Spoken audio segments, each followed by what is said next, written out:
नमस्कार साथियों, तो कैसे हो भाई आप सभी लोग। स्वागत है आपका अपने चैनल विविध वैदिक वे में। तो भाई आज हम करवाने वाले हैं यूपी कांस्टेबल का जीके का सेट 1। और जो ये सेट है ये रोजगार विद अंकित जो चैनल है, जो हमारे सर हैं वो करा रहे हैं अपने यहाँ पे जीत सीरीज।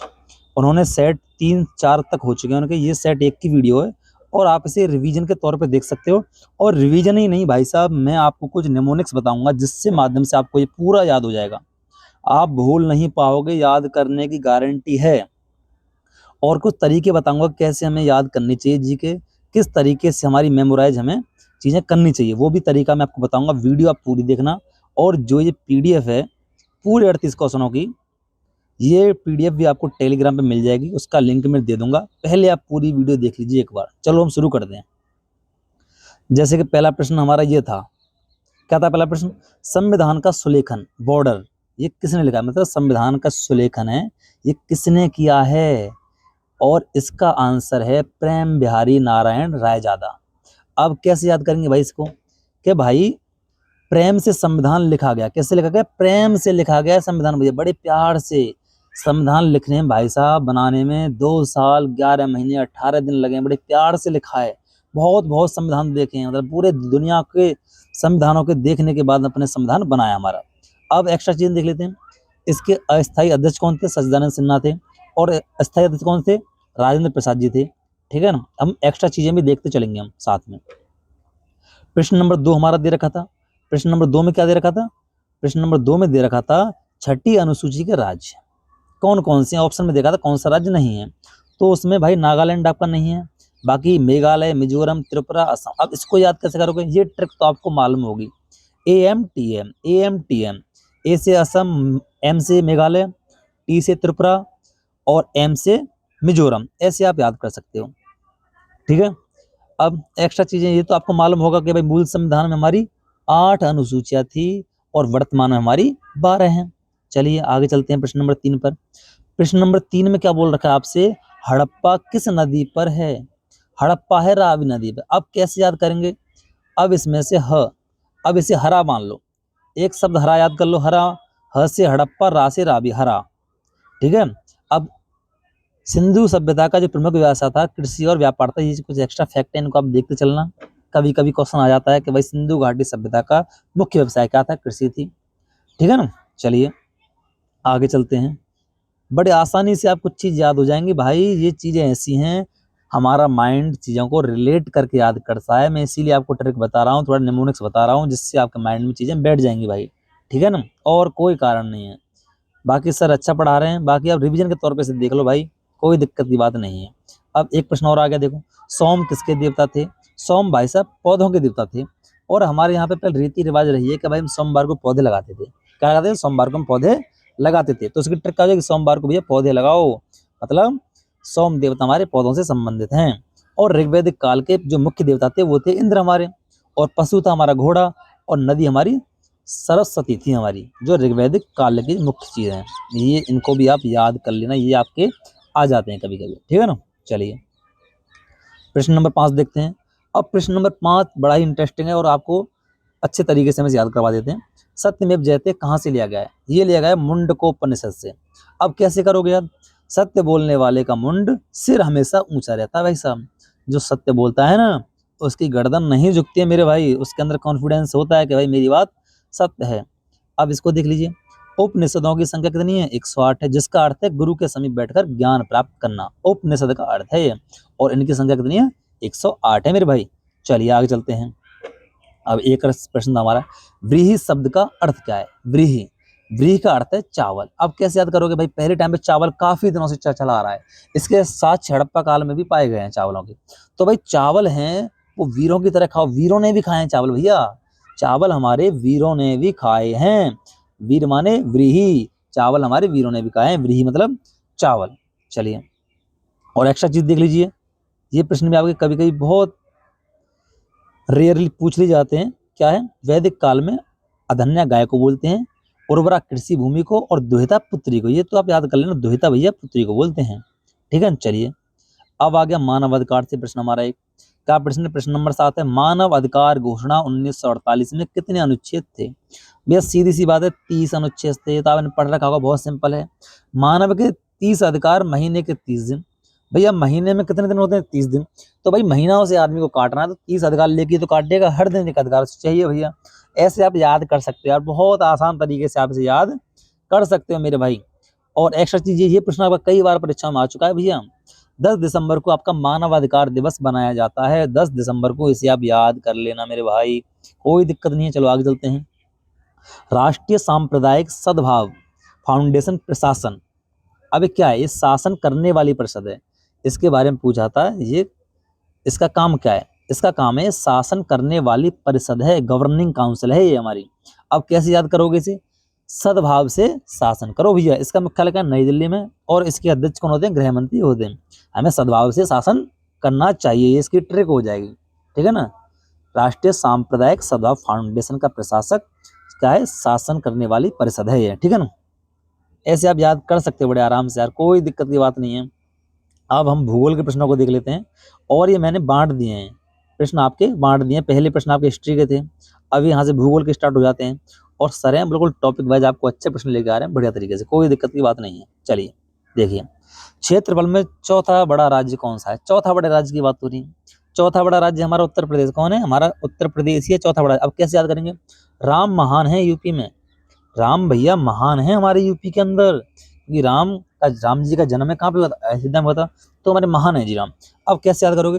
राज से राजस्थान, राजस्थान पहले आ जाएगा।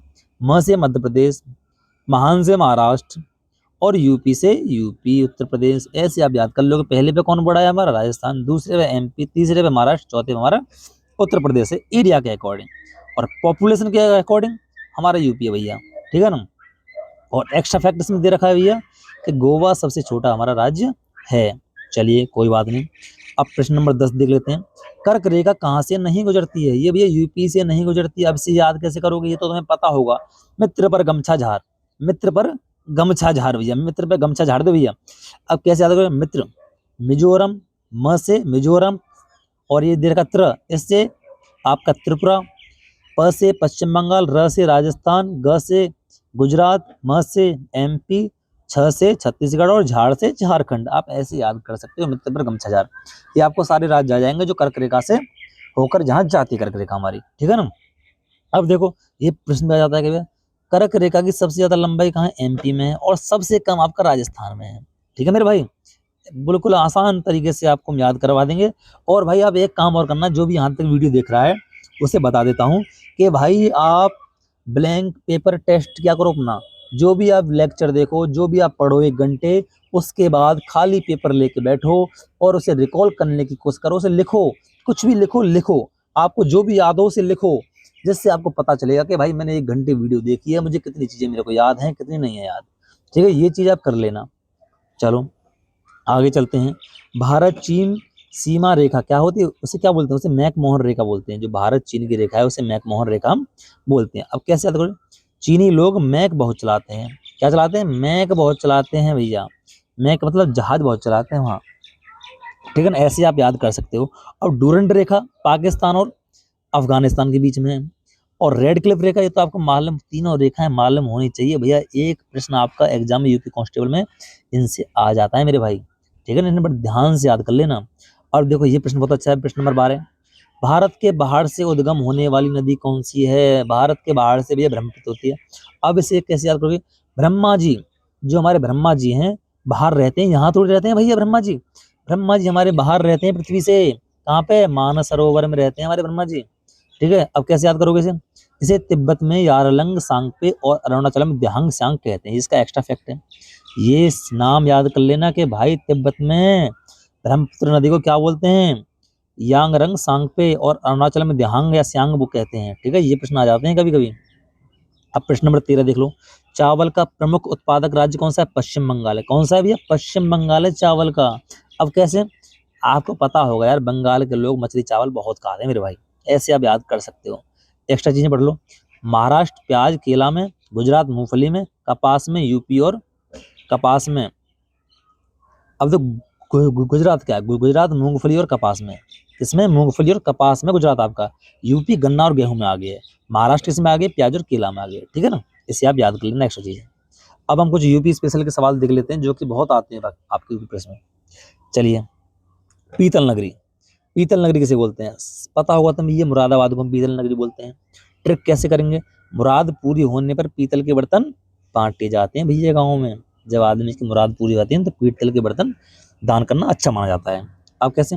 अब चीनी का कटोरा मुजफ्फरनगर और ताला नगरी किसे बोलते हैं हम? उत्तर प्रदेश को, सॉरी अलीगढ़ को, जहाँ का मैं रहने वाला हूँ, उसे क्या बोलते हैं? ताला नगरी। और चीनी का कटोरा आपका मुजफ्फरनगर है, क्योंकि वहाँ गन्ने की खेती बहुत की जाती है। चलिए थोड़ा स्पीड से करते हैं। प्रश्न नंबर 15 क्या बोल दे रखा है? उत्तर प्रदेश का राज्य वृक्ष कौन सा है? ये अशोक है, ये तो आपको मालूम होना ही चाहिए। अब कैसे? ट्रिक क्या होगी? यूपी में कोई शोक नहीं है भैया। यूपी में जब योगी बाबा का राज्य है तो शोक कहाँ से आया? कोई अशोक ही अशोक है भैया। ठीक है, कोई शोक नहीं है, अशोक है यहाँ पे, कोई शोक नहीं है यूपी में। ऐसे आप याद कर सकते हो। एक्स्ट्रा, यूपी का राज्य के जलीय जीव कौन है? डॉल्फिन है। और पक्षी कौन है? सारस है हमारा। ठीक है ना, ये एक्स्ट्रा चीजें इनको याद कर लेना। अब देखो, ये प्रश्न आपका बहुत बार आ चुका है परीक्षाओं में, और बहुत मेरे साथी से गलत करके आ जाते हैं। कैसे? यूपी में सर्वाधिक साक्षरता कहाँ पर है? तो भैया ये गौतम बुद्ध नगर में है। अब कैसे याद करोगे? भैया बुद्ध भगवान सबसे ज्ञानी थे, साक्षर थे सबसे बुद्ध भगवान हमारे। और सबसे कम साक्षर कौन थे? श्रावस्ती। अब कैसे याद करोगे? भैया उन्होंने सबसे ज्यादा जो उपदेश हैं वो श्रावस्ती में ही दिए थे, क्योंकि वहां के लोग बेचारे असाक्षर थे।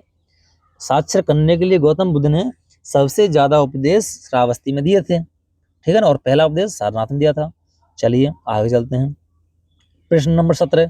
प्रश्न नंबर 17 में क्या बोला है? वुमेन पावरलैंड, WPL नंबर क्या है इसका? ये भाई बहुत फेमस नंबर है, 1090। ठीक है, अब कैसे याद करोगे? 1090 महिलाओं के दुश्मनों के धब्बे मिटाएं, मतलब 1090। इसे 90 के, इस 90 को क्या कर लेंगे? धब्बे से याद कर लो, महिलाओं के दुश्मनों के धब्बे मिटाएं। ऐसे याद कर सकते हैं यार, ये तो नहीं, सिंपल नंबर है, इसमें ट्रिक लगाने की कोई जरूरत नहीं है। और यूपी पुलिस का नंबर 112 है, एम्बुलेंस का 108 है, और साइबर क्राइम का, ये इंपॉर्टेंट चीज है भाई, ये आना ही आना सवाल है। बता दूंगा मैं, जब एग्जाम होगा तो ये सवाल आता ही आता है भाई, ये बहुत महत्वपूर्ण सवाल है भाई। ये साइबर क्राइम का नंबर है 1930, और ये महिला वाला भी आता है। ठीक है ना, ये यूपी का एग्जाम और ये क्वेश्चन ना है, ऐसा हो नहीं सकता भाई। चलिए प्रश्न नंबर 18, अब आगे आपकी इकोनॉमिक्स। चलिए प्रश्न नंबर 18 में क्या बोला है? DGFT, विदेश व्यापार महानिदेशालय मंत्रालय, ये क्या काम करता है हमारा? ये वाणिज्य एवं उद्योग मंत्रालय के अंतर्गत आता है। ठीक है ना, इसके अंतर्गत आता है। अब ट्रिक कैसे आएंगे? ट्रेड मतलब व्यापार का मतलब क्या होता है? कॉमर्स, वाणिज्य तो होता है भाई। इसे तो आप सिंपल तरीके से आप इसे याद कर सकते हो, कोई ज्यादा बड़ी बात नहीं है भाई। और इसका मुख्यालय तभी नई दिल्ली में होगा ही होगा। चलिए प्रश्न नंबर 19 देखते हैं। 19 में क्या बोला? निजी प्लस सरकारी क्षेत्र वाली अर्थव्यवस्था, जिसमें निजी भी हो और सरकारी क्षेत्र वाली अर्थव्यवस्था क्या बोलते हैं? मिश्रित अर्थव्यवस्था बोलते हैं। प्राइवेट और सरकारी दोनों को मिक्स कर दो भैया, तो वो मिश्रित हो जाएगी। क्या हो जाएगी? मिश्रित हो जाएगी। अब अब एक्स्ट्रा चीजें, ये एक्स्ट्रा चीजें बहुत जरूरी हैं, सवाल आपका यहाँ से एक्स्ट्रा से भी आ सकता है, ये ध्यान रखना। यहाँ से समाजवादी अर्थव्यवस्था के जनक कौन है? कार्ल मार्क्स, जिसने, और इनकी पुस्तक कौन सी है? दास कैपिटल इनकी पुस्तक है, ध्यान रखना इस बात को। चलिए ये सवाल आपका यूपी कांस्टेबल में आ चुका है पिछली बार, ये वाला सवाल, हरित क्रांति के जो बीज हैं, और ये इतना सवाल आ चुका है, ये पुराना ही नहीं हो रहा, बहुत बार आ चुका है। जब भाई हरित क्रांति जब हुई थी, उसमें कौन सा बीज इस्तेमाल किए गए थे? उसमें किए गए थे YWV, इसे बोलते हैं हाई यील्ड वेराइटी, ये वाली। इससे क्या होता है? ज्यादा उत्पादन होता है इससे। ठीक है ना, ये वाले बीज आपके इस्तेमाल किए गए थे। इसके लिए कोई ट्रिक बनाने की आवश्यकता नहीं, ट्रिक ये है, हाई पैदावार वाले बीज चाहिए वहाँ, जब तो क्रांति होगी। और भाई इसके जनक कौन थे भारत में पता है? जो हरित क्रांति है इसके जनक थे MS स्वामीनाथन। ठीक है, चलिए प्रश्न नंबर 21 पे चलते हैं। 21 में क्या बोला है? प्राथमिक क्षेत्र का उदाहरण। अब प्राथमिक क्षेत्र का उदाहरण आपको पहचानना था, सीधा है, दुग्धालय होगा, डेयरी उद्योग होगा। प्रकृति से जो सीधी चीजें मिलती हैं वो क्या होती है हमारी? तो प्राकृतिक चीजें होती है, प्राथमिक चीजें होती हैं। प्राथमिक क्षेत्र, द्वितीय क्षेत्र, तृतीय क्षेत्र होते हैं। इन क्षेत्रों को आप याद कर लेना, किस क्षेत्र में कौन सी चीजें आपकी आती हैं। और द्वितीय क्षेत्र में आती हैं आपके विनिर्माण उद्योग आते हैं, जो जो पहले क्षेत्र की चीजों को याद करके, मतलब उपयोग करके, दूसरी जो चीजें जब बनाई जाती हैं तो वो द्वितीय क्षेत्र में आती हैं। ठीक है ना, चलिए आगे चलते हैं। प्रश्न नंबर 22, 1946 के विमुद्रीकरण में, जब 1946 में जब विमुद्रीकरण हुआ था, मतलब जैसे क्या बोलते हैं, नोटबंदी या कुछ कह लो, विमुद्रीकरण मतलब मुद्राओं का चेंज होना, तब भाई उस समय RBI के गवर्नर कौन थे? उस समय थे CD देशमुख। और भाई भारत में अब तक 3 बार हो चुका है विमुद्रीकरण, अभी हुआ 2016 में। ठीक है ना, तो भाई देश के मुख ने नोट बंद किए, देश के मुख ने नोट बंद कर दिए भैया, अब मुख ने नोट लेना बंद कर दिया, तो सीडी देशमुख, ऐसे आप याद कर सकते हो। और कब कब हुआ है 3 बार, 1940 में, 1978 में, 2016 में आपका ये हुआ है, ठीक है ना। चलिए प्रश्न नंबर 23 पे चलते हैं। 23 में क्या बोला है आपसे, जीएसटी का सामान्य पोर्टल। अब कोई भी गवर्नमेंट साइट होती है ना, उसके पीछे जीओवी लगा होता है, ये ट्रिक है भैया।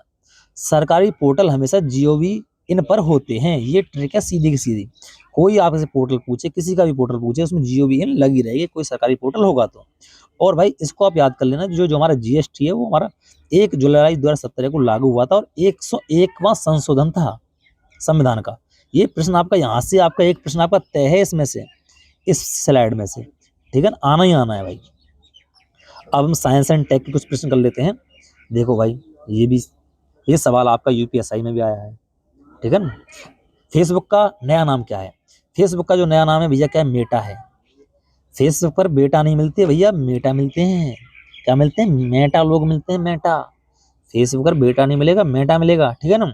अब फेसबुक की शुरुआत कब हुई थी? 2004 में हुई थी। और यूट्यूब की, ये भाई प्रश्न आते हैं सीधे सीधे, नहीं आप याद कर लेना। 2004 में फेसबुक की हुई, फिर यूट्यूब आ गया 2005 में, उसके बाद ट्विटर आ गया 2006 में, ठीक है ना। ये और ट्विटर का अब नाम क्या हो गया, एक्स हो गया है, ठीक है ना। ये प्रश्न, इनको छोटे छोटे प्रश्न हैं, पर इनको आप याद कर लेना, आपको 2 नंबर दिला के जाएंगे ये, ठीक है। चलिए प्रश्न नंबर 25 देखते हैं। ईमेल का फुल फॉर्म, इलेक्ट्रॉनिक मेल है सीधा, क्या है? इलेक्ट्रॉनिक मेल है सीधा। ट्रिक क्या है? ई का मतलब सीधा इलेक्ट्रॉनिक है। इसके जनक कौन है? ये आएगा सवाल, ये नहीं आएगा सवाल, ये सवाल आ चुका है कई बार, सवाल आएगा ये वाला भैया। इसके जनक कौन है? रे टॉमिल्सन, रे टॉमलिंसन। और भारत में कौन है? शिवा अय्यादुरई। कौन है? शिवा अय्यादुरई है भारत में इसके जनक। इसको याद कर लेना, सवाल आने यहाँ से भाई, ठीक है ना। और इसकी पीडीएफ में दे दूंगा, आप टेंशन मत लेना। रेडियो एक्टिव की खोज किसने की थी? ये भैया हेनरी बेकेरेल ने की थी। किसने की थी? हेनरी बेकेरेल ने की थी। रेडियो बक बक बेकेरेल करता है, रेडियो का क्या करता है? बक बक करता है रेडियो यार, होता है ना, जब टावर ना आए तो बक बक करता है, तो बक बक से बेकेरेल, आप ऐसे याद कर सकते हो सीधा ट्रक के माध्यम से, ठीक है मेरे भाई। सीधा आप याद कर सकते हो ट्रक के, रेडियो क्या करता है? बक बक करता है, बक से मतलब बेकेरेल। रेडियो एक्टिविटी खोज कौन करी थी? हेनरी बेकेरेल ने। और मैडम क्यूरी, ये मैडम क्यूरी है केमिस्ट्री, और इनको भाई साहब विज्ञान में 2 बार नोबेल पाने वाली एकमात्र महिला है, इनको 2 बार नोबेल प्राइज मिल चुका है इनको भाई, मैडम क्यूरी जी को। और ये सवाल आ चुका है, ध्यान रखना इस बात को। अब आगे आपकी सदिश राशि, सदिश और अदिश राशि तो पढ़ लेना। उसने पूछा था सदिश राशि कौन सी है, तो कोणीय संवेग आपकी सदिश राशि है। अब सदिश राशि वे होती है जिनमें वेग, वेग क्या होता है? सदिश का मतलब ये होता है जिनमें 2 चीज हो, मतलब दिशा भी शामिल हो, मतलब कोई कार्य हो रहा है उसमें डायरेक्शन भी हो, वो सदिश होती हैं। जिसमें वेग या बल शब्द हो वो सदिश होती हैं। संवेग, वेग, बल, ये क्या आपकी ये सदिश राशि हैं, ठीक है ना। और हम बल और त्वरण भी आपकी सदिश राशि हैं, और ये आपके आ चुके हैं दोनों सवाल, कि त्वरण कौन सी राशि है और बल कौन सी राशि है, तो आपकी सदिश राशि है, ध्यान से पढ़ लेना आपको। प्रश्न नंबर 28 देखिए। कोशिका का पावर हाउस माइटोकॉन्ड्रिया है, सबको पता है, ठीक है। अब कैसे याद करोगे? तो सिंपल सीधा याद करोगे, माइट, माइट का मतलब ही पावरफुल होता है, माइटी का मतलब होता है पावरफुल या पावर हाउस होता है, ठीक है ना। 1 सेकंड रहिए भाई, चलिए आगे चलते हैं। और ये प्रश्न आप देख लेना। केंद्रक कोशिका का मस्तिष्क होता है, जो केंद्रक नहीं होता उसे हम कोशिका का मस्तिष्क बोलते हैं। और राइबोसोम जो होता है उसे प्रोटीन की फैक्ट्री बोलते हैं। ये सवाल भी आपका आ चुका है, ठीक है ना भाई। ये छोटी छोटी चीजें हैं ना, बेसिक्स हमारे, बेसिक्स हम पढ़ते नहीं है, एडवांस लेवल के क्वेश्चन लगाते हैं और पेपर आ जाता है बेसिक वाला, तब वहां में कंफ्यूजन हो जाती है, ठीक है ना। तो कंफ्यूजन दूर करने के लिए बेसिक्स को भी ध्यान से पढ़ना होगा आपको, ठीक है ना। चलिए अब हम करंट के देख लेते हैं, कुछ स्टैटिक के देख लेते हैं। चलिए भैया, सवाल आया था भैया 29 में, क्या था? सर्वोत्तम, नहीं, सर्वत्र सर्वोत्तम सुरक्षा नारा, ये किसका है ध्येय वाक्य? ये आपका ध्येय वाक्य है एनएसजी का, राष्ट्रीय सुरक्षा गार्ड का, ठीक है ना। एनएसजी सर्वत्र सुरक्षा देगी भैया, एनएसजी है, ये भरोसेमंद है भैया एनएसजी। एनएसजी सिक्योरिटी जो बहुत ही विशिष्ट लोग होते हैं उनके लिए लगाई जाती है, पीएम सीएम वगैरह जो लोग होते हैं उनके लिए एनएसजी की सिक्योरिटी लगाई जाती है, तो भैया यही सर्वत्र सुरक्षा में दे सकती है, ऐसे आप याद कर सकते हो। और भाई इनको क्या बोलते हैं? इन्हें ब्लैक कैट कमांडो कहा जाता है, और इसकी स्थापना 1984 में हुई थी। कब हुई थी? जब हमारे इंदिरा गांधी जी पे हमला हो गया था, उनकी हत्या कर दी गई थी, उसके बाद इसकी स्थापना की गई थी एनएसजी की, ठीक है ना। चलिए आगे चलते हैं। ये तो आपको मालूम होगा भाई, राष्ट्रीय युवा दिवस ये कब बनाया जाता है? ये भैया बनाया जाता है आपका 12 जनवरी को। एक दो एक दो युवा मिलकर देश बदलेंगे, एक दो युवा ही मिलकर देश बदल सकते हैं भाई, ठीक है ना। एक दो युवा ही तो होते हैं जो निकलते हैं, ठीक है ना, वही हमारा देश बदलने की ताकत रखते हैं। तो भाई एक दो से काम नहीं चलेगा, हमारे सभी युवाओं को आगे बढ़कर काम करना पड़ेगा। देखिए अब 9 जनवरी को मनाया जाता है, क्या है? प्रवासी भारतीय दिवस। और 10 जनवरी को विश्व हिंदी दिवस।